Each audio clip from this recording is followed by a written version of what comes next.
కాంగ్రెస్ ఇచ్చిన హామీలలో కొన్ని పథకాలను ప్రభుత్వం ఇప్పటికే అమలు చేస్తుందని మంత్రి సీతక్క అన్నారు.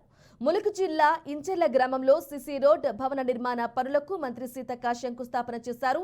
163వ జాతీయ రహదారి నుంచి సిఆర్పీఎఫ్ బెటాలియన్ క్యాంపు వరకు రోడ్డు నిర్మాణం జరగనున్నట్లు తెలిపారు. రానున్న రోజుల్లో రైతు బంధు, రైతు భరోసా, మహిళలకు 2500 రూపాయల పింఛన్ పెంపు పథకాలను అమలు చేయనున్నట్లు వెల్లడించారు. పేద మహిళలు ఆర్థికంగా నష్టపోకుండా మహిళలకు ఉచిత బస్సు ప్రయాణ సౌకర్యాన్ని ప్రభుత్వం ప్రవేశపెట్టిందన్నారు. వచ్చే జనవరి నుంచి పేదలకు సన్నబియ్యం పంపిణీ చేయడానికి ప్రభుత్వం సిద్ధంగా ఉందని పేర్కొన్నారు. వివిధ అభివృద్ధి కార్యక్రమాలను కూడా చేపట్టడం జరిగింది.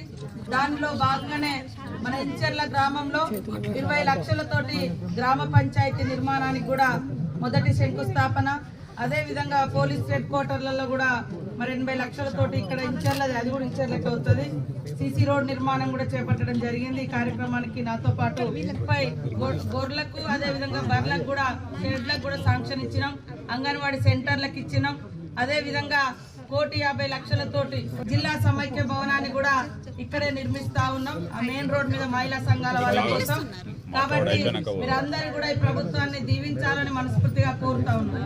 ఇలా ఉచితంగా బస్సు పెడితే ఉచిత బస్సు ఇవ్వడం అన్నాడని కొంతమంది వీడియోలు చేసి పెడతారు. ఎక్కనమ్మా ఎక్కకపోయే, ఎక్కటోళ్ళకైతే అవసరం ఉందా లేదా? అవసరం ఉందా లేదా అక్క? ఇప్పుడు రోజు పోతాను అక్క, మీరు చెప్పాలి. ఇప్పుడు కొంతమంది సరే వాళ్ళు ఉన్నోళ్ళు ఎక్కకపోవచ్చు, కానీ లేని వాళ్ళకైతే అవసరం కదా, బస్సు ఎక్కేటోళ్ళకైతే రోడ్డు పెట్టమని అంటారు. ఇలా సన్న ఓట్లకు రేపటి నుంచి మళ్ళీ మా ఇంటింటికి సన్న బియ్యం ఇవ్వాలని సన్న ఓట్లకు ప్రత్యేకంగా పంట పండించి 500 బోనస్ కూడా ఇవ్వడం జరుగుతుంది. 18,000 కోట్లు రైతు రుణమాఫీ అయింది. గత ప్రభుత్వం చేయనటువంటి వాళ్ళు చాలా మంది ఉన్నారు కాబట్టి అవి పెండింగ్ ఉన్నాయి. ఇంకా 10,000 కోట్లు కూడా సీఎం గారు తొందరలోనే వేసి మిగతా రుణమాఫీ అందరిది కూడా చేయడం జరుగుతుంది. ఇవాళ ఇళ్లలో కరెంటు బిల్లులు కట్టాలంటే ఎంతో ఇబ్బంది ఉండేది. 200 యూనిట్ల వరకు ఎవరైతే వాడుకుంటున్నారో వాళ్ళందరికీ కూడా ఫ్రీ కరెంట్